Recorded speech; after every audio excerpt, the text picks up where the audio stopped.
Kemudian Rasulullah kasih solusi yang mudah. Subhanallah. Ini saran dari Nabi. Kalau saran dari Nabi terbaik atau tidak? Terbaik. Nabi mengatakan yang sangat mudah.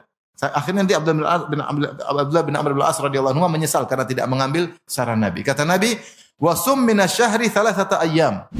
Jibril Radio, 24 jam nonstop, dengerin kajian tanpa ribet. Hadirin hadirat yang dirahmati Allah Subhanahu wa taala, kita masih melanjutkan bahasan tentang sedang atau seimbang dalam beribadah, tidak boleh berlebih-lebihan ya.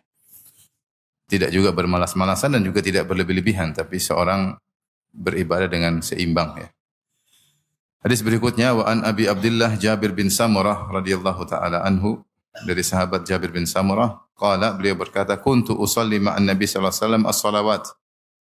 Bahwasanya aku telah salat bersama Nabi dengan banyak salat ya. Yaitu salat fardu, salat sunnah-sunnah, mungkin salat tarawih dan salat macam-macam ya. Fakanat salatuhu qasdan. Maka beliau menyimpulkan setelah sekian lama salat bersama Nabi, bahwasanya salat Nabi itu sedang, wa khutbatuhu qasdan, dan juga khutbah Nabi juga sedang, yaitu tidak panjang dan juga tidak pendek. Ini yang disampaikan oleh Jabir bin Samurah. Dan Jabir bin Samurah radhiyallahu taala anhu dalam riwayat yang lain menyebutkan bahwa dia sudah sering salat bersama Nabi. Dalam sebagian riwayat beliau berkata, "Shallaitu ma'an Nabi sallallahu alaihi wasallam aktsara min alfai salatin." Saya pernah salat bersama Nabi lebih dari 2000 salat. Lebih dari 2000 salat. Itu banyak ya. Salat fardu, salat sunnah, mungkin salat gerhana, salat macam-macam ya. Sehingga ketika dia berbicara, dia mengatakan, kuntu usalli ma'an Nabi salawat. Aku bersalat bersama Nabi dengan salat-salat. Itu umum. Salatnya fardu, salat sunnah, dan jumlahnya ternyata sangat banyak ya. Sehingga bukan cuma salat sekali atau dua kali kemudian mengambil kesimpulan, karena kalau mungkin salat sekali dua kali Rasulullah tidak panjang, mungkin ini kondisi tertentu, kondisi lain mungkin Rasulullah rubah. Tetapi dia sedang berbicara tentang kesimpulan yang dia sudah alami lama bersama Nabi, karena dia sudah salat bersama Nabi lebih dari 2000 salat. Kemudian juga beliau berkata, jalastu Nabi sallallahu alaihi wasallam aktsar min 100 marrah. Aku pernah bermajlis bersama Nabi lebih dari 100 kali ya. Itu pengajian-pengajian Nabi aku sudah hadir lebih dari 100 kali. Ini menunjukkan beliau sudah banyak bermuamalah bersama Nabi sallallahu alaihi wasallam. Kemudian beliau menyimpulkan bahwasanya kanat salatu qasdan wa kanat khutbatuhu qasdan. Ternyata salat Nabi itu sedang, tidak panjang dan juga tidak pendek ya. Tidak terlalu panjang sehingga merepotkan para makmum, dan juga tidak pendek akhirnya mengurangi sunnah ya. Tetap sempurna tapi dengan sedang. Demikian juga khutbah Nabi sallallahu alaihi wasallam. Khutbah Nabi juga tidak panjang dan juga khutbah Nabi juga tidak terlalu pendek. Artinya bisa menyampaikan tujuan tercapai tapi tidak perlu panjang-panjang. Ini adalah sunnah Nabi sallallahu alaihi wasallam.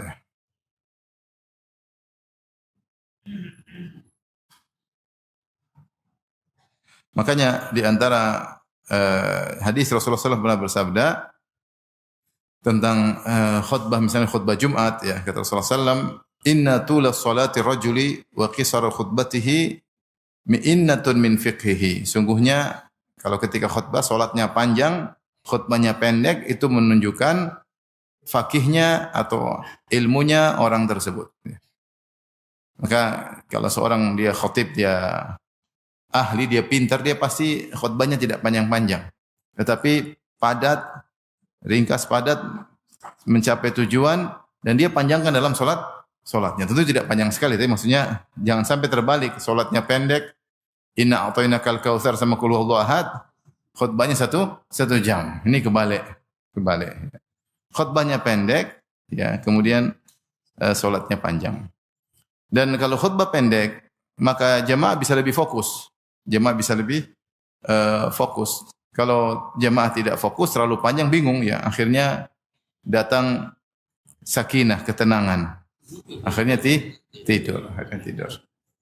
Makanya kalau kita khutbah berusaha jamaah sebelum mau tidur sudah selesai khutbahnya. Jadi sudah baru mau tidur sudah selesai khutbahnya. Karena kemampuan manusia untuk fokus semakin berkurang sekarang. Lihat sekarang kajian yang dinonton kebanyakan kajian pendek. Suruh kajian panjang sudah enggak kuat untuk apa? Fokus. Mendengar 1 jam, 2 jam, orang sudah mulai berkurang. Secara umum ya, dulu urusan apapun, urusan agama, urusan dunia. Karena kemampuan orang untuk fokus semakin berkurang, apalagi di sana banyak alternatif kajian yang pendek, sehingga mereka lebih senang yang pendek-pendek. Tidak terlalu berpikir keras, langsung pada tujuannya.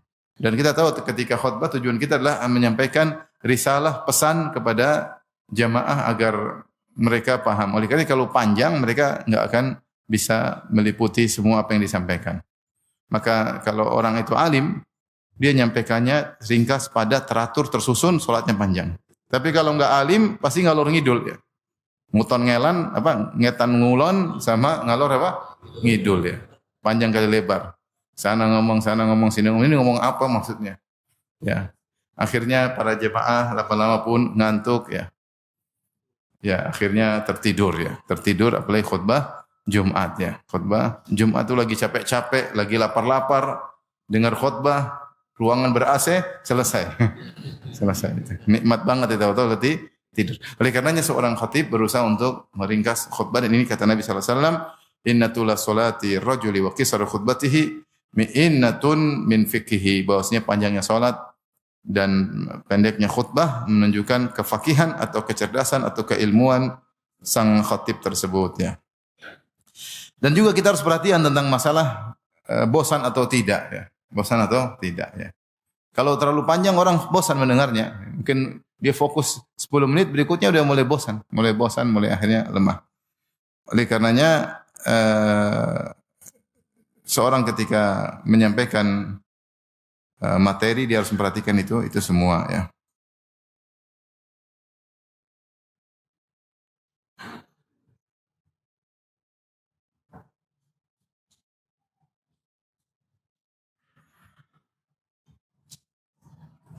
Dan dalam hadis ya bahwasanya seimbang baik dalam salat, baik dalam khutbah, juga dalam pengajian ya, dalam pengajian. Berkata Syaqiq bin Salamah Al-Asadi, "Kunna julusan inda babi Abdullah bin Mas'ud." Kami duduk di pintu rumah Abdullah bin Mas'ud dan tadhiruhu, kami tunggu dia keluar untuk kami menuntut ilmu darinya. Famarra bina Yazid bin Muawiyah An-Nakhai. Ya. Maka lewati kami seorang bernama Yazid bin Muawiyah An-Nakhai. Faqulna a'limhu bimakanina. Tolong kasih tahu Ibnu Mas'ud radhiyallahu anhu bahwasanya kami sedang menunggunya. Fadakhala alaihi falam yalbath an kharaja alaina Abdullah. Maka Yazid bin Muawiyah An-Nakhai masuk, beritahu Abdullah bin Mas'ud bahwasanya orang sudah nunggu. Tidak lama kemudian Abdullah bin Mas'ud pun keluar. Kemudian Ibnu Mas'ud berkata, "Inni ukhbaru bimakanikum fama yamna'uni an akhruja ilaikum illa karahiyatu an amullakum atau umillakum." Kata dia, saya sudah dikabarkan tentang keberadaan kalian. Ya. Dan tidaklah mencegahku untuk keluar menemui kalian kecuali saya khawatir aku membosankan kalian. Inna Rasulullah sallallahu kana yatakhawwaluna bil mau'izati fil ayyami makhafata sa'amah. Rasulullah SAW terkadang meliburkan pengajian, itu beberapa menyela-nyela pengajian ya karena khawatir kami bosan ya. Khawatir kami bosan ya. Ini juga perlu diperhatikan, bukan semangat-semangat. Masjid pengajian pagi siang malam audiensnya itu aja. Ya bosan ya. Pagi siang malam ya enggak juga ya. Karena tujuan kita pengajian itu agar orang bisa menyerap dan bisa mengamalkan. Kalau ternyata pengajian terlalu banyak juga membosankan, kecuali di pondok. Kalau di pondok tiap hari pengajian memang sehari 5 kali, karena memang disiapkan untuk jadi seorang dai. Atau daurah-daurah tertentu sampai 2 hari, 3 hari, oke itu adalah kondisi-kondisi tertentu. Tapi kalau keseharian tidak demikian. Dalam riwayat dalam Imam Bukhari, kana Abdullah yudzakkirun nasa kulla khamis.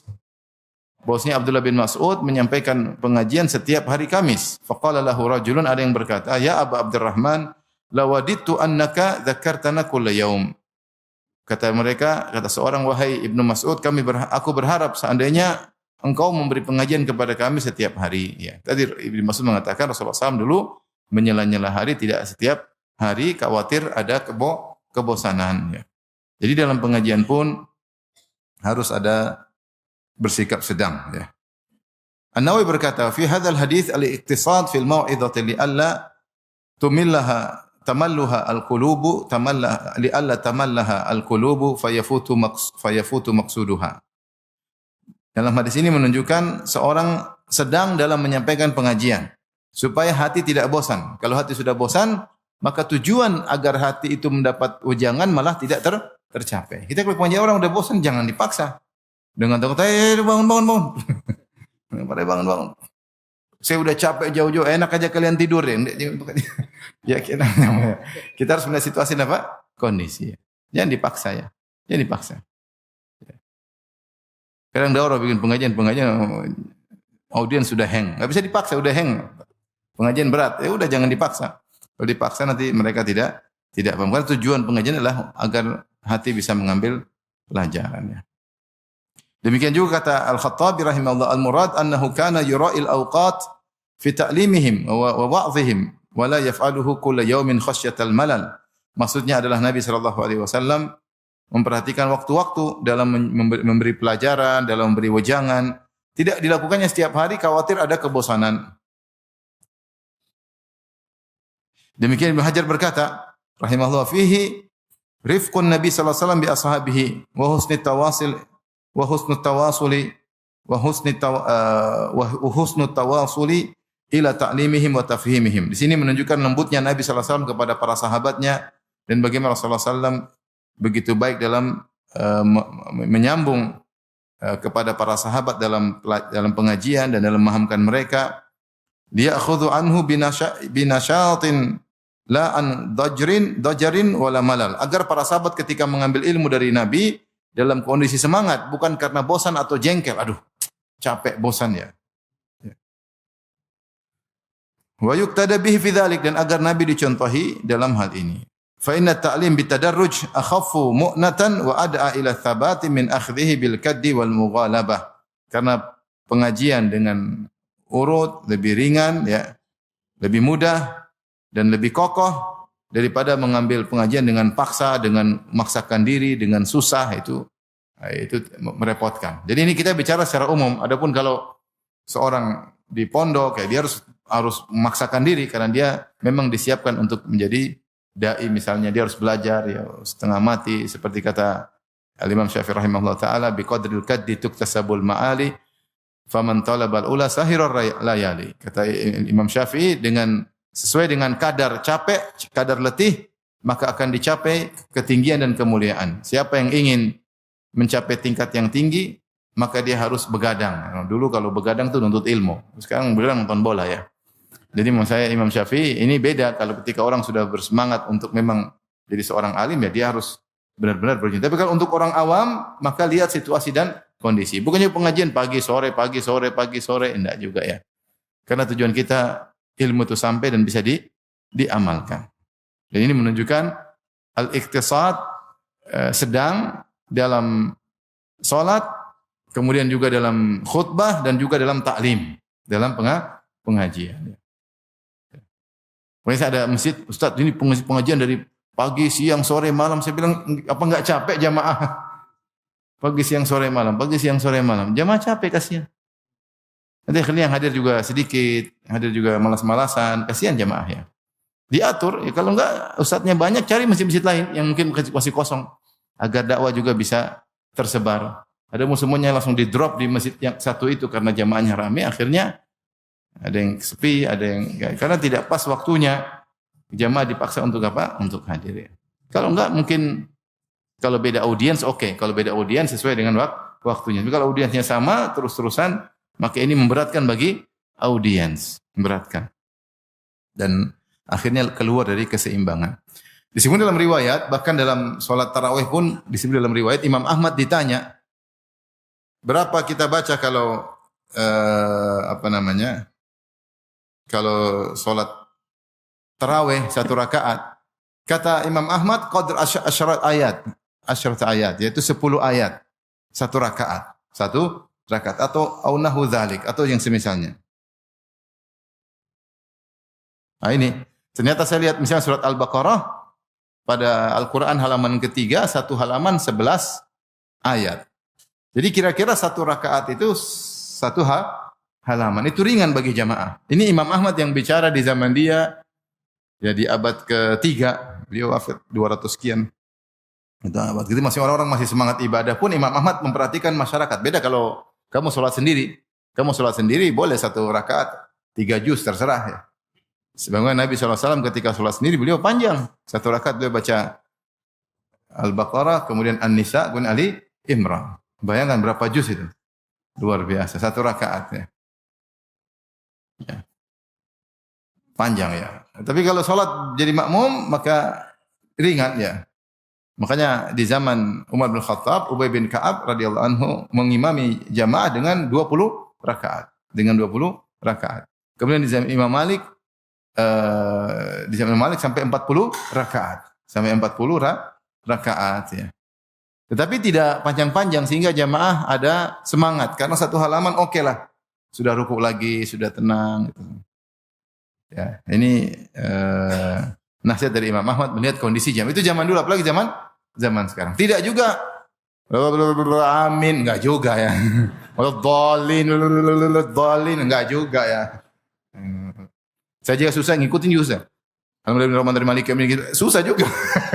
Bisa enggak cepat? Saya padahal ngomong cepat, suruh ngikutin Al-Fatihah dengan secepat itu juga enggak gampang ya. Gimana imam mau dengar, gimana makmum mau menghayati, bagaimana bisa meresapi, ya susah. Ya.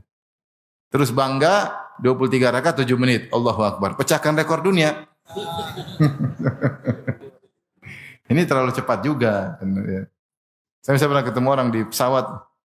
Dia bilang orang Indonesia ya? Iya, dia tunjukkan saya itu klip video 23 rakaat 8 menit kalau nggak salah.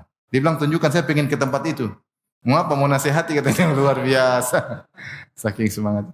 Maksudnya juga terlalu cepat ya. Terlalu cepat sehingga apa tujuan sholat? Tujuan sholat kita mentadabburi ayat yang dibaca, imam baca. Ya, kata Allah, wa idza quri'al Qur'an fastami'u ansitu.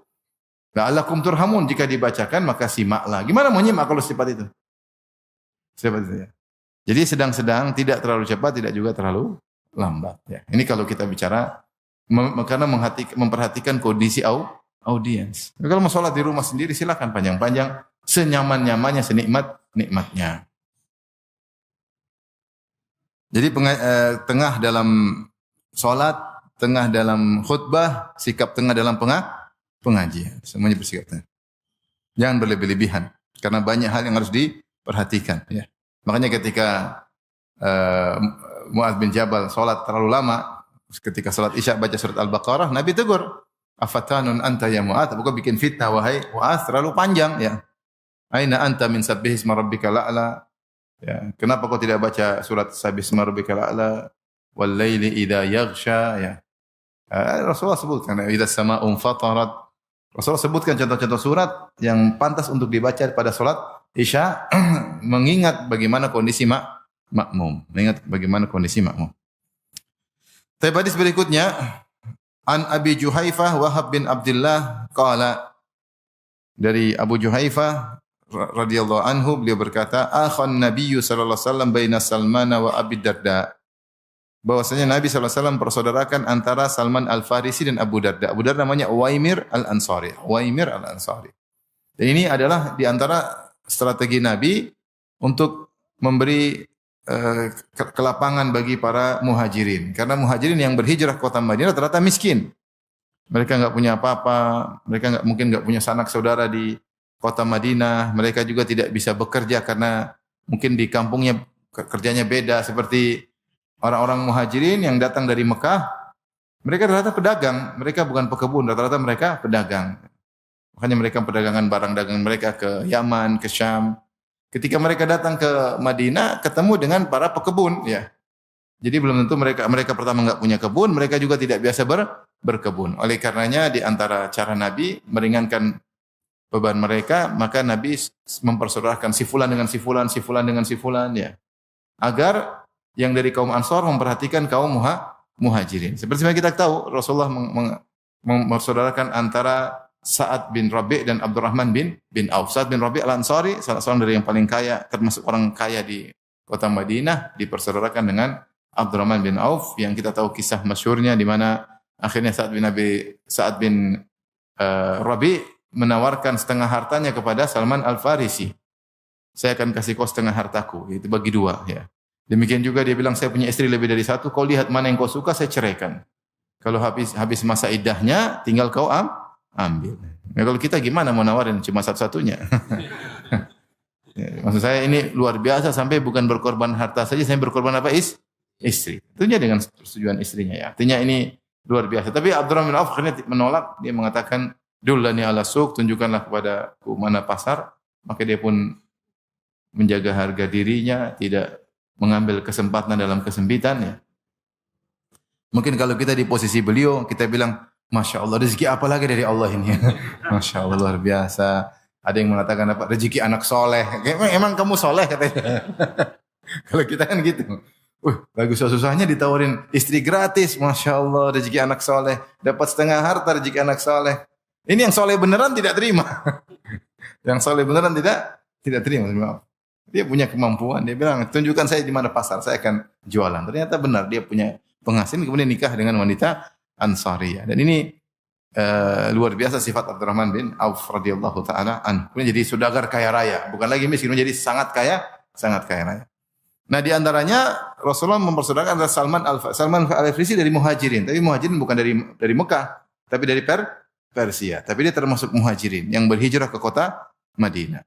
Dipersaudarakan dengan Abu Darda, yaitu Uwaimir Al-Ansari radhiyallahu taala. Maksudnya apa? Karena orang muhajiri ini, kalau muhajirin jamak, kalau mufrad sendiri namanya muhajiri.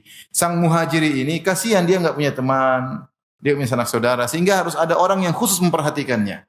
Siapa mau ingin ngobrol, ingin mungkin berkeluh kesah atau suka duka, masalah ekonominya, harus ada yang memperhatikan secara spesial. Kalau Rasulullah bilang secara umum, mungkin nanti kurang perhatian. Tapi kalau kamu sama ini, itu kan ada perhatian khusus.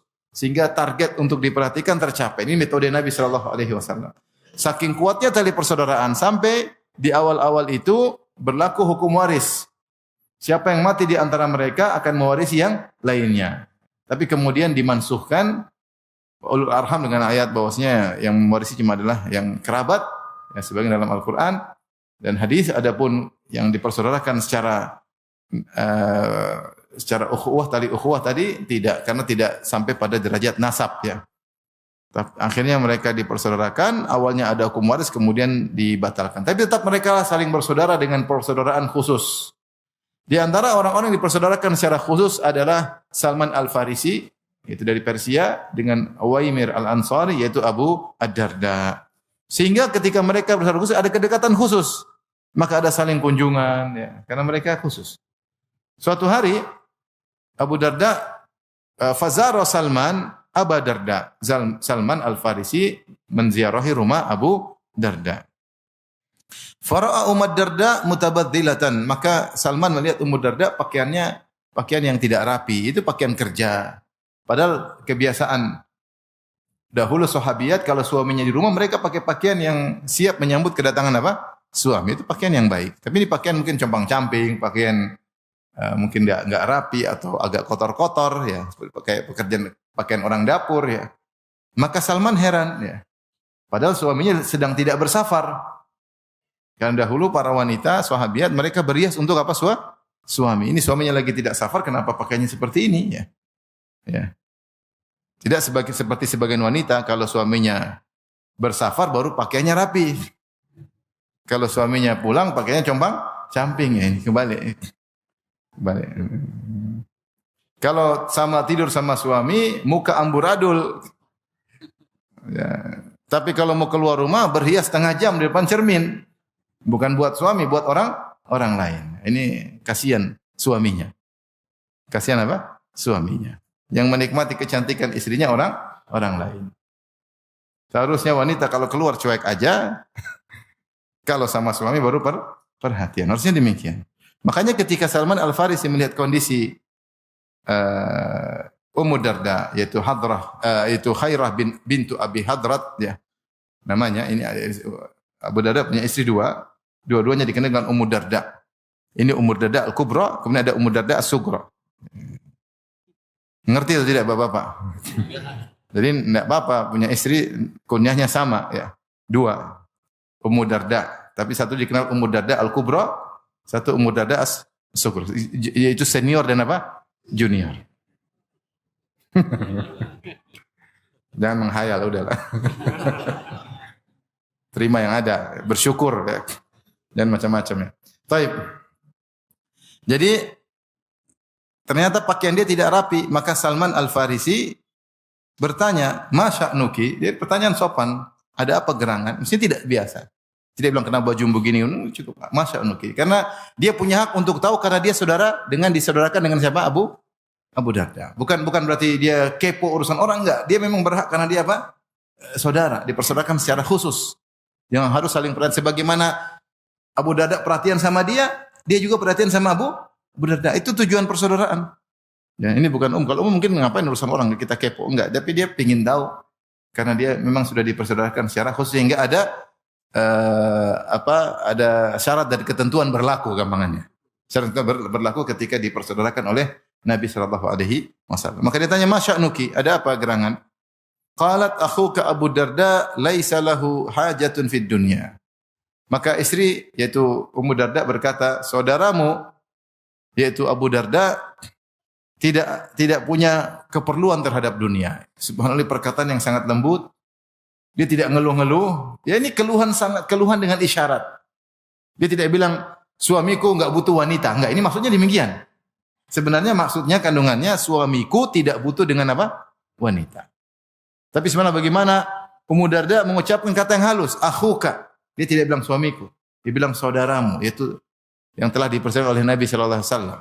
Laisa lahu hajat ila dunya, tidak butuh dengan dunia, maksudnya saudaramu sangat hebat dalam ibadah. Ibadah melulu maksudnya. Ya, jadi dalam kalimat tersebut ada nilai pujian tapi ada sindiran. Bayangkan orang bilang dia tidak butuh dunia. Pujian atau celaan? Pujian lah. Ini tidak butuh dunia dia. Masya Allah. Sebenarnya kan kalimatnya pujian, ya enggak? Si fulan tidak butuh dunia, artinya dia ibadah, rajin ibadah, tidak mikir dunia. Tetapi di balik pujian tersebut ada sindiran. Mau saya Ummu Darda milih kata-kata yang pas, dan itu nanti kita sebutkan lagi dalam istri yang lain, istri sahabat, istrinya Abdullah bin Amr bin As. Mereka kalau menyindir suaminya dengan kata-kata yang tidak menyakitkan. Tidak menyakitkan. Tidak juga ceplas-ceplos. Alah si Abu Darda. Enggak. Iya, enggak. Itu kalau kita mungkin gitu. Ini enggak, dia tidak kata-kata kasar, bahkan dia bilang saudaramu tidak butuh apa? Dunia. Ya, ini sepertinya pujian, tapi Abu Salman ngerti ini sindiran luar biasa. Maksudnya bagaimana para wanita dahulu menjaga apa? Kata-kata. Berarti adab yang tinggi di kalangan mereka. Sopan santun ada di kalangan mereka. Dan para ulama mengatakan adab itu menunjukkan akal seseorang. Makanya Allah ketika menegur orang Arab Badui, Rasulullah sudah masuk rumah, waktunya istirahat, mereka bilang, "Ya Muhammad, ukhruj ilaina." Wahai Muhammad, keluar dong temui kami. Keluar dong temui kami. Padahal Rasulullah sudah masuk. Rasulullah sudah tadi ketemu dengan tamu-tamu, saatnya istirahat, dan mereka nunggu dulu. Tapi mereka bilang, Rasulullah waktu istirahat, keluar temuin kami. Temuin kami. Maka Allah mengatakan, "Innal ladzina yunadunaka min wara'il hujurati aktsaruhum la ya'qilun. Walau annahum sabaru hatta takhruja ilaihim lakana khairan lahum. Wallahu ghafurur rahim." Kata Allah, sungguhnya orang-orang menyeru-nyeru engkau dari luar rumah, kebanyakan mereka tidak berakal. Seandainya mereka bersabar sampai kau keluar, lebih baik bagi mereka. Allah mengatakan kebanyakan mereka tidak berakal. Harusnya kan orang ngerti bahwasanya ini waktunya istirahat. Menunjukkan adab itu menunjukkan kecerdasan seseorang. Dia peka, dia ngerti kondisi, dia tahu bagaimana cara masuk, bagaimana cara berbicara, bagaimana menghadapi permasalahan, itu namanya orang cerdas. Orang cerdas ya. Cerdas bukan berarti ngitung matematika pintar semua, bukan itu ya. Ada orang cerdas gitu tapi bahlul dalam urusan apa? Dalam urusan adab dan sopan santun. Enggak. Maka lihatlah bagaimana Ummu Darda ketika menyampaikan dengan kata-kata yang santun. Ketika akhuka Abu Darda. Saudara Abu Darda, laisa lahu hajatun ila dunia, tidak butuh dunia. Tapi Salman ngerti. Maksudnya dia tidak butuh saya, ngapain saya berhias-hias kalau toh tidak didatangi, gampangannya demikian. Ya. Dan itu bagus, seperti kesopanan itu harus kita jaga. Misalnya, mohon maaf, kita kemana? Mau ke belakang. Ke belakang mana? Ya udahlah, mau ke belakang udah ngerti, jangan tanya belakang mana. Ya. Ke belakang orang ngerti bahasa yang halus ya. Au jaa ahadum minkum minal gha'iti aw lamastumun nisa. Ketika Allah berbicara au jaa ahadum minkum minal gha'it. Gha'it itu apa? Tempat rendah. Ketika salah seorang dari kalian datang dari tempat rendah, maksudnya habis buang air besar. Tapi Allah tidak pakai bahasa kasar jika kalian habis BAB, enggak. Allah mengatakan dan salah seorang datang dari tempat yang rendah, maksudnya setelah buang hajat. Kemudian jima, Allah mengatakan Allah mastumun nisa, atau kalian menyentuh. Tidak menggunakan kata jima, maksudnya demikian sopan santun, adab itu perlu dalam berbicara. Ajarin sama anak-anak, ngomong jangan kasar-kasar gitu, jangan vulgar gitu, bicara. Dan itu kalau orang ngerti begitu, dia akan secara tidak langsung belajar kesopanan. Dia akan peka, dia ngerti, oh ini tidak pas. Jadi hal kecil. Tapi kalau ngomongnya kasar langsung vulgar itu nanti kelihatan berdampak pada adab kesehariannya. Berdampak pada adab keseharian. Ini sunnah dari ajaran dari Allah Subhanahu wa taala, sunnah dari Nabi sallallahu alaihi wasallam, dan demikian juga para sahabat. Maksudnya ini bagaimana Ummu Darda jawabnya demikian. Nanti akan datang, saya katakan tadi, akan datang dari istrinya Abdullah bin Amr al-As juga kata-kata yang dengan kiasan. Baik. Faja Abu Darda, maka Salman nungguin Abu Darda. Dia mau menyelesaikan permasalahan karena kawan ini punya masalah keluarga. Dan sebagai saudara, dia berusaha ikut campur. Menurut dia bisa, dan dia tahu Abu Darda tidak akan menolak ya. Itu tentunya untuk kepo, untuk nimbrung, kita harus juga tahu situasi dan kondisi. Apakah orang ini memang menerima kalau kita kepoin, kalau kita nimbrung, kalau kita ikut campur. Ada orang nggak mau terima. Kalau nggak terima ya jangan. Jangan kita kepo, dia saja ngapain kau urusan saya, dia marah-marah ya sudah. Kan tujuan nasihatnya agar bisa bermanfaat. Tapi Salman ngerti bahwasanya Abu Darda memang mau diurusin dan dia punya hak untuk ngurusin nimbrung dalam urusan rumah tangga Abu Darda. Maka datang Abu Darda. Fasana alahu ta'aman, dan Abu Darda memuliakan tamu, ada pengunjung, dia bikinkan makanan buat Salman. Faqala lahu kul. Kata Abu Darda, wahai Salman silakan makan. Fa inni shaim, adapun saya puasa. Bayangkan siang hari puasa. Gimana mau datangi istri siang hari puasa, malam salat malam. Pada Isya sudah salat malam sampai subuh. Kapan datangi istri? Fa inni shaim. Jadi Abu Darda ingin cek langsung problemnya apa, dan subhanallah dia tidak langsung, perhatikan sini, Salman ingin cek langsung. Lihat Salman tidak langsung nasihati. Kamu ngapain sih? Suami kok pulang enggak perhatian sama istri? Enggak. Dia pingin cek langsung. Makanya dia sengaja mau tidur di rumahnya Abu Darda. Tidak buru-buru. Ya, sekarang dia sudah mendengar info isyarat dari istrinya Abu Darda. Dia ingin lihat langsung bagaimana real yang nyata, bagaimana kondisi Abu Darda. Maka ternyata benar ketika siang hari Abu Darda puasa. Abu Darda siapkan makanan kepada tamu dan dia mengatakan silakan kau makan, adapun saya sedang puasa, minta uzur, tidak ingin batal. Apa kata Salman sengaja? Ma ana bi akilin hatta ta'kul. Saya tidak bakalan makan sampai kau juga berbuka. Terpaksa fa akala. Ini boleh membuka puasa karena tamu. Ya. Akhirnya dia buka puasa. Baik. Falamma kana lail, ternyata Salman tidur di situ. Pengen ngecek langsung. Ini siang jelas. Gimana mau datangi istri? Siang tiap hari puasa. Falamma kana lail, tatkala malam hari, dhahaba Abu Darda yakum. Baru awal malam Abu Darda sudah bangun salat malam. Faqala lahu, Salman berkata, "Nam." Tidur, jangan dulu, tidur dulu. Fanama, tidur lagi. Tsumma dhahaba yakum, ketika dia terbangun lagi tengah malam, pingin salat lagi. Kata Salman Al-Farisi, "Nam." Belum, tidur lagi. Falamma kana min akhiril lail, tatkala sudah sepertiga malam terakhir. Sudah waktu sahur di akhir malam. Qala Salman malah bilang, "Kum, sekarang waktunya baru salat. Kumil an, sekarang baru salat." Fa shallaya jami'an, mereka pun berdua salat bersama. Boleh kadang-kadang salat malam berjamaah boleh, kalau ada tamu pengin bareng-bareng boleh-boleh saja. Sebagaimana Nabi sallallahu alaihi wasallam pernah salat malam bareng bersama sebagian sahabat, di antaranya bersama Hudzaifah, kalau enggak salah bersama Anas atau Ibnu Abbas. Beberapa kali Rasulullah SAW salat malam bersama sebagian sahabat. Datang dari riwayat Allah alam kesahihannya dengan istrinya yaitu Saudah misalnya. Kemudian setelah itu faqala lahu Salman, ini sebelum subuh, sebelum salat subuh. Setelah salat malam Salman, saatnya sekarang dia nasihati karena bukti sudah terkumpulkan. Bukti sudah terkumpulkan. Dia sendiri dia sudah lihat kenyataannya. Maka dia berkata, "Inna li rabbika 'alaika haqqan." Wahai Abu Darda, sungguhnya Rabbmu punya hak. Wa inna li nafsika 'alaika haqqan, dan badanmu juga punya hak. Wa li ahlika 'alaika haqqan, dan istrimu juga punya hak. Fa'ati kulli haqqin haqqah, dan berikanlah hak pada masing-masing pemiliknya. Dia nasihati. Fa'atan Nabi sallallahu alaihi wasallam. Ternyata Abu Darda mendengar, tapi dia harus cross check. Apa dia salah atau Salman yang salah? Karena dia melakukan tersebut tidak niat menzalimi istrinya, dia melakukan tersebut ibadah yang banyak, itu yang dia pahami. Maka dia pun datang kepada Nabi sallallahu alaihi wasallam, fadzakara Nabi sallallahu alaihi wasallam, sebutkan dia salat subuh bersama Nabi, langsung fadzakara dzalika lahu, kemudian diceritakan tentang kejadian dia. Salman bilang begini, mereka puasa suruh berbuka, salat malam suruh tidur. Maka Nabi sallallahu alaihi wasallam berkata, "Shadaqa Salman." Salman benar. Salman benar. Maka ini takrir dari Nabi, itu pembenaran dari Nabi sallallahu alaihi wasallam, ya. Pembenaran dari Nabi sallallahu alaihi wasallam. Perhatikan di sini, Abu Darda sangat semangat beribadah. Sangat semangat beribadah. Dan dia merasakan kelezatan dalam ibadah tersebut. Sampai lebih lezat ibadah daripada bersama istrinya.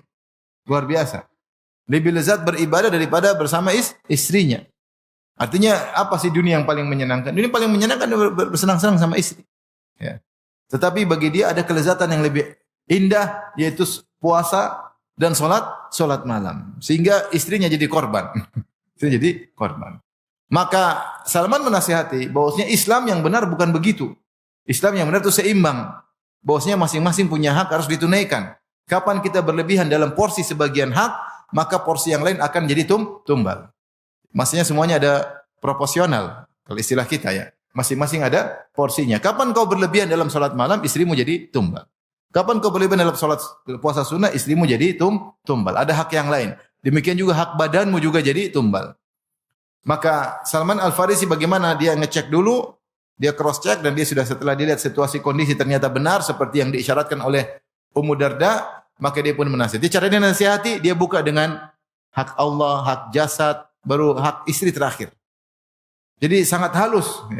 Jadi kalau dia bilang, sungguhnya istrimu punya hak, ini berarti ada, kok tahu-tahu ngomong apa? Hak istri. Tapi Salman sangat halus dia bilang, inna li rabbika 'alaika haqqan. Allah punya hak. Wali jasadika 'alaika haqqan, badanmu juga punya hak untuk istirahat. Dalam riwayat yang lain, wali zawrika 'alaika haqqan, tamumu juga punya hak. Ya. Kemudian baru istrinya, wali ahlika 'alaika haqqan, istrimu juga punya hak. Fa'ti kulli haqqin haqqah, maka berikanlah masing-masing haknya. Dan ini dalil bahwasanya Islam adalah agama yang menggabungkan antara kebutuhan rohani dan kebutuhan jasad. Ya. Saya pernah ketemu dengan sebagian penganut agama lain. Saya tidak ingin sebutkan. Tapi saya diundang makan sama dia. Kemudian dia buka 2 buffet. Ya. Yang satu buffet haram, yang satu buffet halal. Dia bilang, Ustaz jangan situ Ustaz, itu bagian haram. Sini bagian halal. Saya makan sama dia. Saya ngobrol. Kemudian mulai kita bicara. Saya bilang, bisakah kamu menjalankan agamamu 100% murni? Dia nggak bisa. Kalau ingin menjalankan agama kita, ya harus benar-benar meninggalkan dunia. Yaitu bertapa dengan sekian lama, kemudian kita dalam Islam, siapapun bisa menjalankan agama dengan sempurna. Apakah dia raja, apakah dia sebagai pekerja, apakah sebagai pegawai, dia bisa menjadi pelaksana Islam yang sempurna. Karena Islam ketika mengajarkan dengan proporsional. Itulah keindahan apa? Islam. Bukan hanya memperhatikan rohani, kemudian jasad tidak diperhatikan. Atau sebaliknya, hanya materialistis, kemudian rohani tidak diperhatikan. Tetapi semuanya diperhatikan, masing-masing punya hak. Dan ketika kita menjalankan hak jasad, hak istri pun karena Allah Subhanahu wa ta'ala. Ternyata Allah meletakkan pahala pada aktivitas duniawi kita. Seorang presiden kalau menjalankan tugas sebagai presiden yang adil, dia dapat pahala banyak. Seorang menteri pun demikian. Seorang kepala rumah tangga, seorang istri ketika ngurus rumahnya, ngurus anak-anaknya, ngurus suaminya, dia dapat pahala. Sehingga pahala bukan cuma puasa sunnah, bukan cuma sholat malam, bukan cuma baca Quran. Dan ini indahnya Islam, sehingga Islam sempurna bisa dikerjakan oleh siapapun. Bahkan seorang budak, dia bisa menjalankan Islam secara sempurna ketika dia bertugas sebagai budak dengan budak yang baik. Oleh karenanya bisa jadi antara majikan dengan pembantu, pembantunya lebih afdal di sisi Allah daripada majikannya. Bisa atau tidak? Bisa saja, bisa saja. Ya. Oleh karenanya inilah keindahan Islam, sehingga Salman menjelaskan bahwasanya siapa yang berlebihan dalam satu porsi ibadah akan menumbalkan yang lain. Dan ini juga dalil bahwasanya ibadah bukan ikut perasaan. Kayaknya saya nyaman nih kalau sholat malam terus dari awal nyaman. Ini bukan masalah nyaman, kau punya kewajiban yang lain. Ada orang saya pingin dakwah, tidak pulang-pulang, nyaman. Ya, masalah nyaman. Ya. Istrimu kau tinggalkan. Saya pernah ada seorang wanita ngeluh sama saya tentang suaminya. Dia bilang, Ustaz, suami saya ini sampai berbulan-bulan ninggalkan saya. Katanya berdakwah. Saya bilang, ibu nasihati. Mas, saya juga butuh senyumanmu, saya juga butuh kemesraanmu, saya juga butuh pelukanmu. Kata istrinya pada saya sudah nasihati Ustaz. Kata dia, kamu harus sabar. Dulu Nabi Ibrahim meninggalkan Hajar 27 tahun. Oh. Kalau gitu repot, ini baru 3 bulan, 4 bulan sudah protes. Nabi Ibrahim 2 tahun, 27 tahun. Oh, dari mana perkata, saya juga enggak tahu itu. Saya bilang, ya Allah, Nabi Ibrahim khusus. Allah perintah secara apa? Khusus, karena ada tujuan. Kamu yang perintahkan, kamu siapa suruh? Kasihan ya. Jadi ibadah bukan kita nyaman, saya nyaman, jauh dari rumah, jauh dari istri, sibuk baca Quran. Enggak, ya kau punya kewajiban. Kalau enggak, jangan kawin. Kalau kau kawin ya ada peraturan, ada ngurus anak, ada ngurus istri. Ada juga gitu, dia pergi berdakwah, kemudian dia matikan HP. Dia bilang tawakal, nanti istri ada yang ngurus. Ternyata benar istrinya ada yang ngurus. Istrinya sakit, tetangganya yang ngurusin semua. Ini nyata, ini saya bicara nyata. Yang ngurusin apa? Tetangganya. Kan enggak benar seperti itu. Maka seorang harus tahu ketika dia sebagai seorang muslim yang sejati, masing-masing ada porsinya. Ada anak diurus, istri diurus, kerabat silaturahmi gimana caranya. Bukan kemudian mau jadi wali, masuk dalam gelap-gelapan rumah, kemudian dalam goa tidak boleh pakai lampu 4 bulan. Ini wali apa ini? Wali murid mungkin. Ya. Kapan sholat berjamaah? Kapan sholat Jumat? Kalau masuk dalam goa 40 hari, 4 bulan. Ya. Menghalalkan yang haram. Tidak boleh makan kecuali yang putih-putih saja. Ya. Nasi putih, air putih, tempe putih nggak boleh digoreng. Ya, sejak kapan gorengan haram ya akhi? Jadi maksudnya ini semua bukan dari Islam. Islam nggak ajarin gitu. Lihat Islam itu profesional. Makanya kalau ada aneh-aneh sufi-sufi aneh, ente mau bikin Islam baru. Apa Islam seperti ini? Apa Nabi ngajarin kau begini? Lihat para sahabat, bagaimana mereka bisa buka dunia, bagaimana bisa berjuang, bagaimana bisa menguasai dunia. Bukan dengan sembunyi di goa 4 bulan tidak keluar-keluar. Bertapa di mana? Enggak. Mereka berjihad, punya anak istri, mereka bekerja, mereka berjalan sebagai seorang manusia yang punya tugas berat, baru kemudian Islam jaya. Ya, Islam jaya. Kita sudah singgung pada pertemuan lalu ketika ada yang mengatakan saya tidak mau nikah, Rasulullah tegur. Kata Rasulullah SAW, saya paling bertakwa kepada Allah, wa ana atazawwaju nisa. Sementara saya nikahi para wanita. Bukan satu, saya nikahi para wanita. Saya lebih bertakwa kepada Allah. Bukan berarti kalau mau bertakwa harus tidak punya istri. Ingat jomblo. Ya. Taib. Jadi kata Nabi SAW, sadaqa Salman. Benar Salman. Maka seorang harus seimbang, jangan berlebihan pada satu porsi sehingga menumbalkan porsi yang lain. Taib, kita lanjutkan.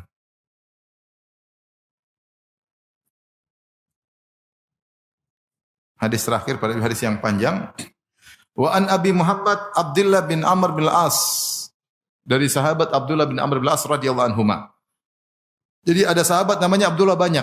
Ada yang suka meriwayatkan hadis adalah Abdullah bin Mas'ud, ini yang senior. Abdullah bin Mas'ud, Abu Abdurrahman. Kemudian adalah Abdullah bin Umar. Abdullah bin Umar anaknya Umar bin Khattab. Namanya Abdullah bin Umar radhiyallahu anhuma. Kita bilang bukan radhiyallahu anhu, radhiyallahu anhuma, yaitu dua. Semoga Allah meridai dia dan meridai bapaknya. Kemudian adalah Abdullah bin Abbas. Ini juga radhiyallahu ta'ala anhuma, karena Ibnu Abbas juga sahabat, bapaknya juga Al-Abbas juga sahabat ya. Satunya Abdullah bin Amr bin As. Ini Abdullah bin Amr bin As radhiyallahu anhuma. Ada yang lain tapi tidak meriwayatkan banyak hadis seperti Abdullah bin Ja'far, anaknya Ja'far At-Tayyar, Ja'far bin Abi Thalib ya. Tapi yang terkenal empat ini yang sering meriwayatkan hadis. Abdullah bin Mas'ud, Abdullah bin Abbas, Abdullah bin Umar, Abdullah bin Amr bin Al-As. Bahkan dalam Al-As ini riwayatnya sangat banyak. Sampai datang dalam sebagian riwayat kata Abu Hurairah radhiyallahu taala anhu ya. Beliau berkata, "Makana ahadun aktsar hadisan an Rasulullah sallam minni illa Abdullah bin Amr bin Al-As wa kana yaktub wa la aktub." Kata Abu Hurairah, tidak ada seorang pun yang lebih banyak hadisnya daripada aku kecuali Abdullah bin Amr bin Al-As radhiyallahu anhu. Kenapa? Karena dia nulis, aku enggak nulis. Jadi Abu Hurairah mengandalkan hafalannya karena Nabi pernah mendoakan dia supaya dia tidak lupa. Tetapi Abdullah bin Al-As dia tulis sehingga dia juga banyak minal muksirin, termasuk orang yang banyak meriwayatkan hadis. Kemudian di antara keutamaan Abdullah bin Amr bin Al-As, dia masuk Islam sebelum bapaknya. Bapaknya Amr bin Al-As masuk Islam belakangan. Ya, entah tahun ke-7 atau tahun ke-8, pokoknya belakangan Hijriah. Anaknya masuk Islam terlebih dahulu, ya. Anaknya masuk Islam terlebih dahulu, ya.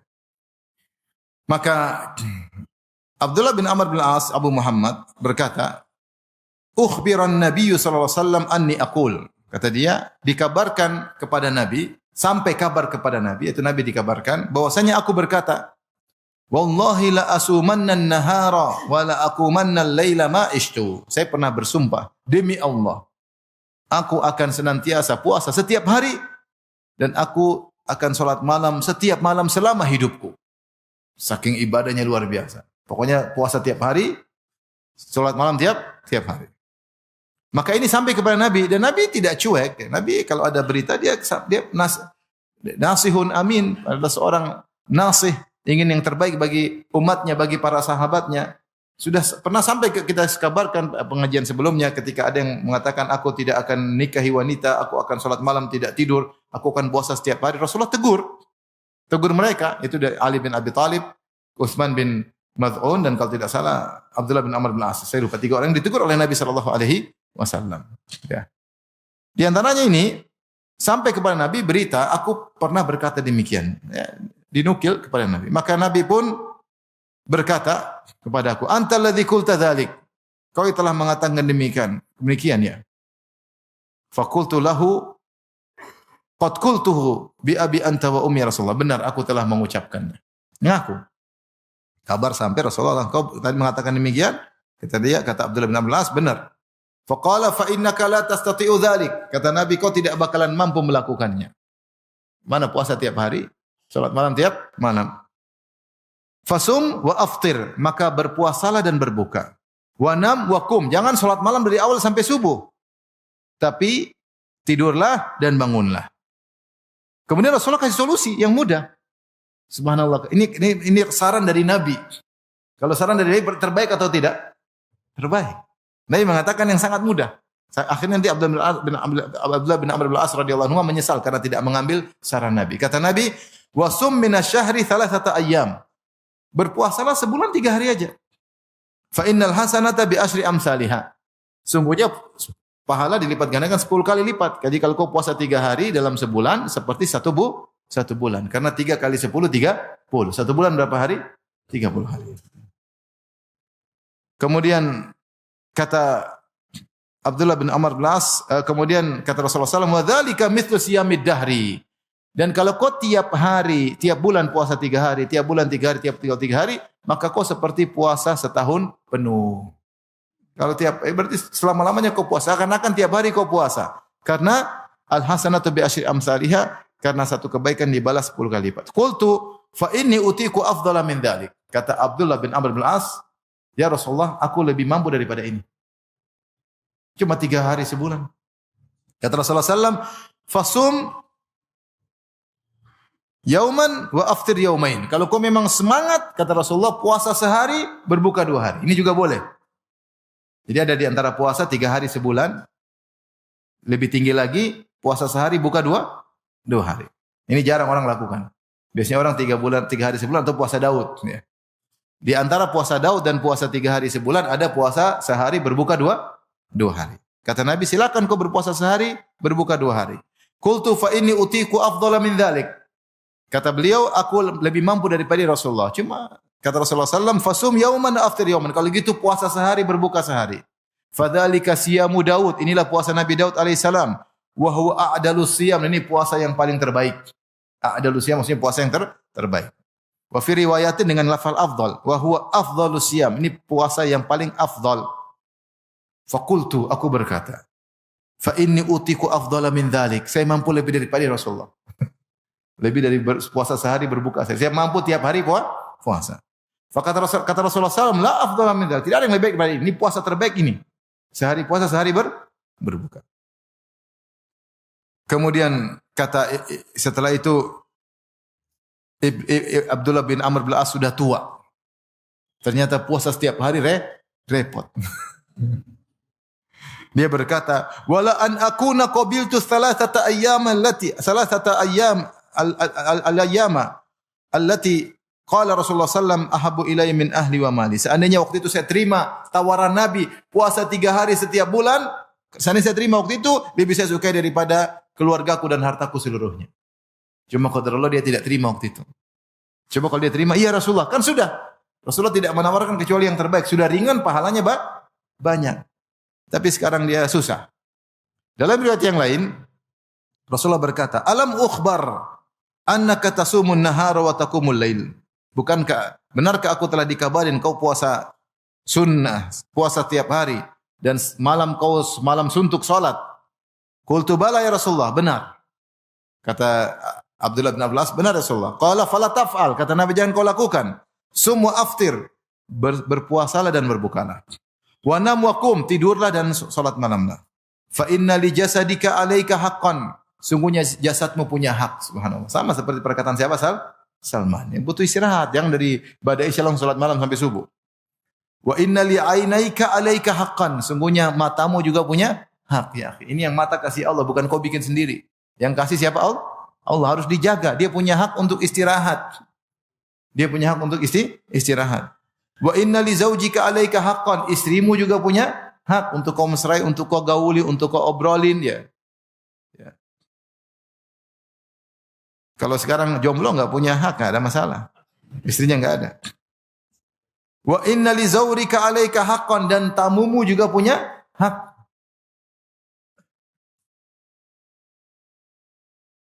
Wa inna bihasbika an tasuma fi kulli syahrin 3 ayyam. Sungguhnya cukup bagimu, perhatikan Nabi. Cukup bagimu untuk puasa sebulan 3 hari. Fa inna laka bi kulli hasanatin 10 amsalha. Setiap kebaikan dilipat gandakan 10 kali.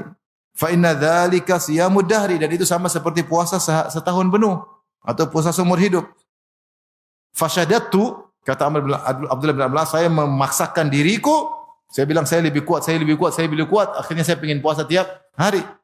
Fashuddida alayhi, akhirnya aku pun berat sendiri. Aku pun susah sendiri. Qultu ya Rasulullah, inni ajidu quwwatan. Ketika Rasulullah tawarkan 3 hari, kata dia, Rasulullah saya punya kekuatan. Kata Rasulullah SAW, sum siyama nabiyillahi Dawuda wala tazid alaihi. Puasalah seperti Nabi Daud. Jangan kau tambah lagi, yaitu sehari berbuka, sehari puasa. Qultu wa ma kana siyamu Daud. Kata Abdullah bin Abdul As, apa itu puasa Daud? Kata Nabi, nisfud dahri, yaitu setengah tahun. Karena sehari berbuka, sehari berpuasa. Fakana Abdullah yaqulu ba'dama kabir, maka Abdullah bin Amr bin As setelah tua dia berkata, ya laitani qabiltu rukhsata Rasulillah sallallahu alaihi wasallam. Seandainya dulu saya terima tawaran Nabi sallallahu alaihi wasallam. Dia menyesal. Tadi memang saya paksakan dia, akhirnya saya capek sendiri, susah. Dan dia pengen komitmen, akhirnya susah sendiri. Ketika dia sudah tua, dia puasa Daud sudah susah. Karena dia akhirnya puasa Daud dan sudah susah. Wa fi riwayatin, dalam riwayat yang lain, alam ukhbar annaka tasumud dahra wa taqra'ul qur'ana kulla lailah. Ternyata bukan cuma puasa aja, baca Quran juga luar biasa. Kata Nabi, bukankah telah sampai kabar kepadaku, ternyata kau puasa setiap hari dan ternyata semalam kau khatamkan Quran dalam semalam. Kata dia, bala ya Rasulullah, benar ya Rasulullah. Walam urid bidzalika ilal khaira. Saya melakukannya, saya tidak berharap kecuali kebaikan. Kata Rasulullah sallam, fasum sauma nabilah Daud. Berpuasalah seperti puasanya Nabi Daud. Fa innahu kana a'badan nas. Nabi Daud adalah orang yang paling rajin beribadah kepada Allah Subhanahu wa taala. Rasulullah berkata lagi, waqra'il Qur'ana fi kulli syahr. Tahatamkan Quran setiap bulan. Ini di antara dalil bahwasanya kita boleh setiap hari 1 juz. Kalau kita mau bagi sebulan 30 hari, silakan ya. Sehari sejuz boleh ya. Semampu kita. Rasulullah tawarkan, ini tawaran paling baik yang mungkin bisa dilakukan oleh setiap kita. Sehari 1 juz ya. Kecuali hari-hari tertentu seperti Ramadan kita boleh banyak. Tapi kalau selain Ramadan kita boleh sehari 1 juz. Karena kata Rasulullah SAW, waqra'il Qur'ana fi kulli syahr. Hatamkan Quran setiap bulan.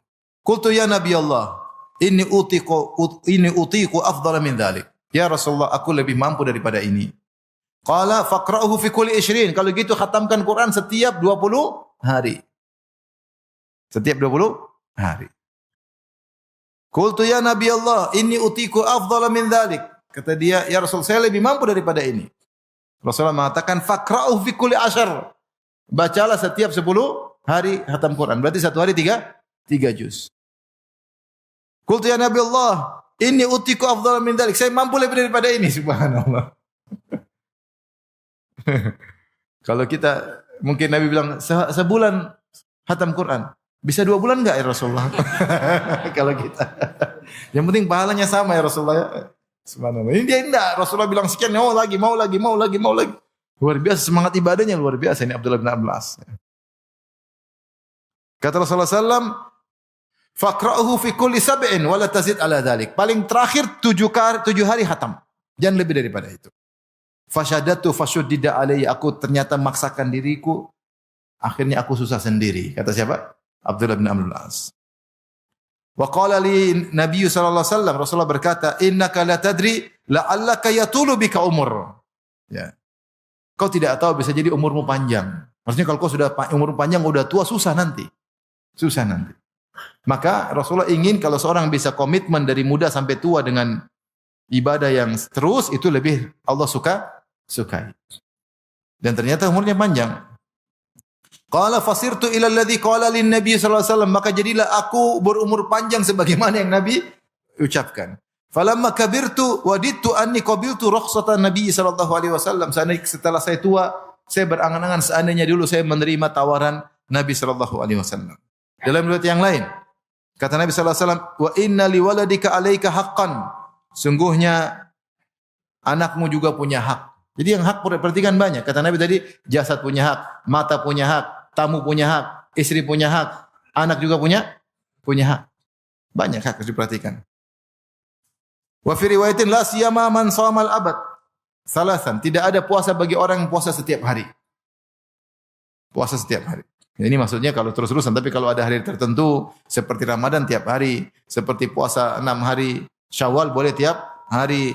Puasa 9 hari Dzulhijjah juga boleh tiap hari. Ini puasa misalnya 3 hari Asyura 9 dan 10 boleh 2 hari berturut-turut. Itu namanya puasa yang ada sebabnya. Seperti puasa kafarah 2 bulan berturut-turut juga boleh ya. Ya. Seperti puasa kafarah sumpah, puasa 3 hari juga boleh. Tapi secara umum tidak boleh puasa tiap hari kalau tidak ada sebab. Kata Rasulullah SAW, tidak ada puasa bagi orang yang puasa setiap hari selama-lamanya, enggak ada. Wa fi riwayatin, bahkan 3 kali Nabi ulangi. Wa fi riwayatin, kata dalam riwayat yang lain Rasulullah bersabda, ahabbus siyami ila Allah taala siyamu Daud. Puasa yang paling dicintai oleh Allah puasanya Nabi Daud. Wa ahabbus salati ila Allah taala salatu Daud. Puasa yang paling dicintai Allah adalah salat yang paling dicintai Allah salatnya Daud. Bagaimana salatnya malam Nabi Daud alaihi salam? Kana yanamu nisfal lail. Dia tidur dulu setengah malam. Wa yaqumu thulutsahu, kemudian beliau salat sepertiga malam. Wa yanamu sudusahu, kemudian dia tidur lagi seperenam malam. Jadi beliau bagi malam menjadi 3. Setengah malam buat tidur, sepertiga malam buat apa? Salat, seperenam malamnya lagi buat tidur. Ini boleh. Ini cara Nabi Daud. Nabi Daud gitu. Jadi tidur, salat, tidur lagi. Kalau Nabi tidak. Nabi SAW tidur, nanti baru di akhir malam salat sampai subuh. Tapi Rasulullah berbaring ketika azan subuh. Boleh, dua-duanya boleh. Ya, boleh sesuai kemudahan. Manfaatnya kalau model Nabi Daud, bangun, sholat, tidur lagi, subuh seger.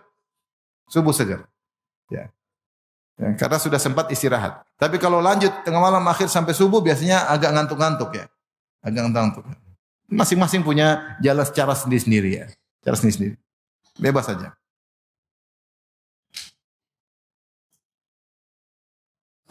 Kalau sebagian kita setengah malam tidur, sepertiga malam tidur, seperenam tidur lagi. Bangun tengah malam lihat jam, tidur lagi masih panjang. Sudah setengah malam lewat. Sepertiga malam bangun lagi.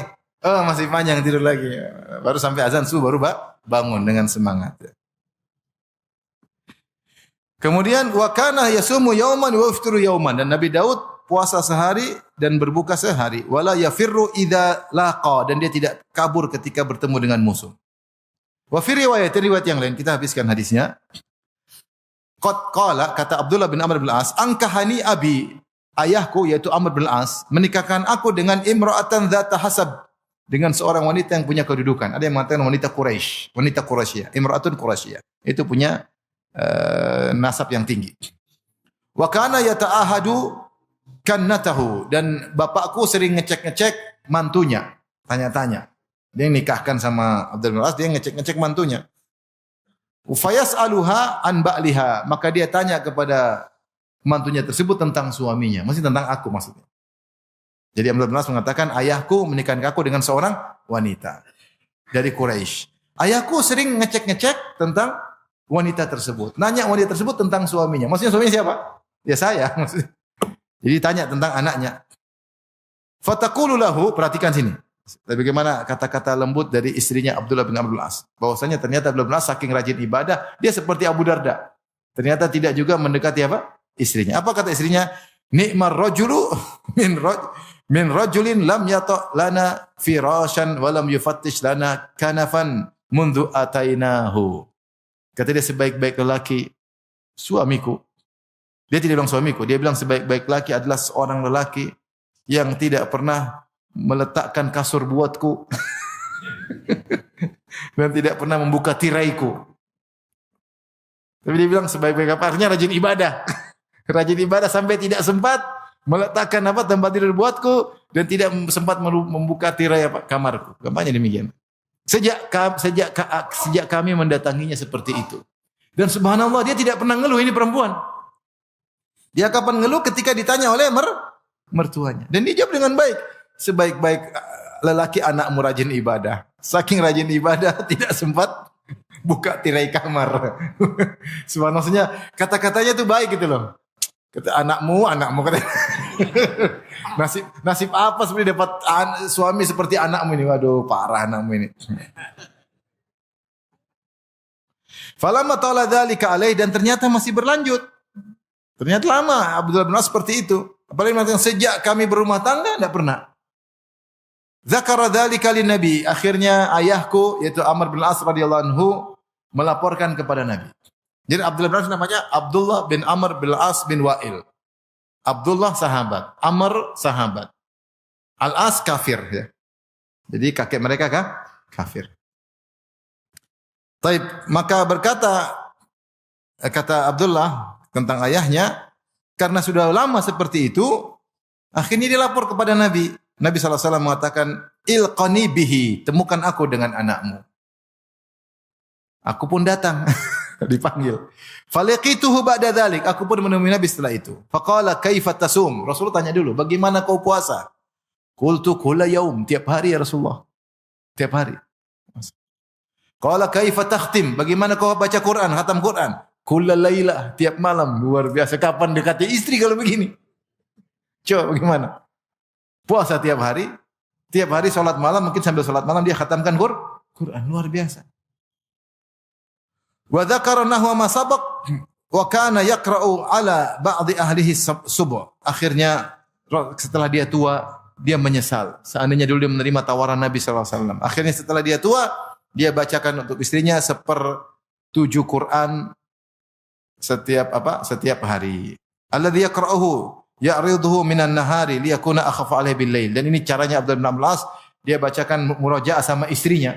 Dikatakan yaqra'u ala ba'dhi ahlihi, dia bacakan kepada sebagian istrinya, mungkin dia punya istri lebih dari satu, dia bacakan sebagian istrinya 1/7 Quran. 1/7 Quran berapa juz tuh? Bagi aja punya 1/7 Quran. Sehingga dalam 7 hari Quran salah khatam. Dia baca 1/7 Quran ya. dibacakan kepada istrinya agar memudahkan dia ketika salat malam. Wa idza arada an yataqawwa, kalau dia pingin kuat puasa, aftara ayyaman wa ahsa, maka dia tidak puasa berhari-hari, kemudian dia hitung berapa hari dia libur puasa, wa shoma mithlahunna, kemudian dia pun berpuasa berturut-turut sesuai dengan hari yang dia tinggalkan. Karahiyata an yatruka syai'an faraka alaihi Nabi sallallahu alaihi wasallam. Dia tidak ingin merubah komitmen dia karena ketika Nabi meninggal, ketika dia berhidup bersama Nabi, dia puasanya puasa Daud, ya. Maka dan dia dalam baca Quran 7 hari khatam, dan dia komitmen dan dia merasa berat, tapi dia komitmen. Maka kalau dia tidak mampu puasa sehari puasa sehari berbuka, maka bagaimana cara Abdullah bin Amr al-As? Dia caranya dia libur seminggu, dia puasa seminggu. Libur seminggu misalnya, atau dia libur 5 hari, dia puasa 5 hari, sehingga tetap dikatakan puasa Daud. Oleh karenanya para ulama mengatakan, Ibnu Hajar mengatakan kalau seorang tidak mampu atau dia biasa puasa Daud dan dia komitmen, misalnya ternyata ada libur seminggu, maka dia nanti disusul belakangan. Libur seminggu, kemudian kalau sudah ada waktu kesempatan dia puasa juga seminggu berturut-turut, enggak mengapa, dan ini masih dihitung sebagai puasa Daud. Jadi kalau tidak mampu puasa sehari berbuka sehari, maka boleh digilir langsung rentetan, seperti rentetan libur, rentetan puasa. Makanya kalau dia libur, dia hitung berapa hari, kemudian dia akan puasa sebagai untuk menambal kekurangannya. Kata Imam Nawawi rahimahullahu taala, kullu hadhihi riwayat sahihatun, semua riwayat yang disebutkan di atas adalah sahihah, mu'dhamu fi sahihain, kebanyakan sahihain, Sahih Bukhari, Sahih Muslim, wa qalil minha fi ahadima, dan sedikit dari salah satu dari keduanya. Ini saja ikhwan dan akhwat yang rahmatillah subhanahu wa taala, ya. Kisah dua sahabat yang sangat rajin beribadah, luar biasa. Siapa tadi? Abu Darda dan Abdullah bin Amr al-As, namun ternyata mereka keliru, ya. Tapi lihat bagaimana komitmen Abdullah bin Amr al-As. Ketika dia komitmen, dia bilang saya kuat, sampai dia tua dia tetap puasa Daud, dan sampai dia tua dia tetap khatam Quran dalam waktu 7 hari. Tapi dia menyesal seandainya dia terima dulu rukhsah dari Nabi sallallahu alaihi wasallam. Dia tidak ingin merubah kebiasaan dia karena terakhir dia ketemu Nabi kebiasaannya seperti ini. Maka dia berusaha bertahan. Demikian, wabillahi taufiq hidayah. Assalamualaikum warahmatullahi wabarakatuh. Jibril Radio 24 jam nonstop dengerin kajian tanpa ribet.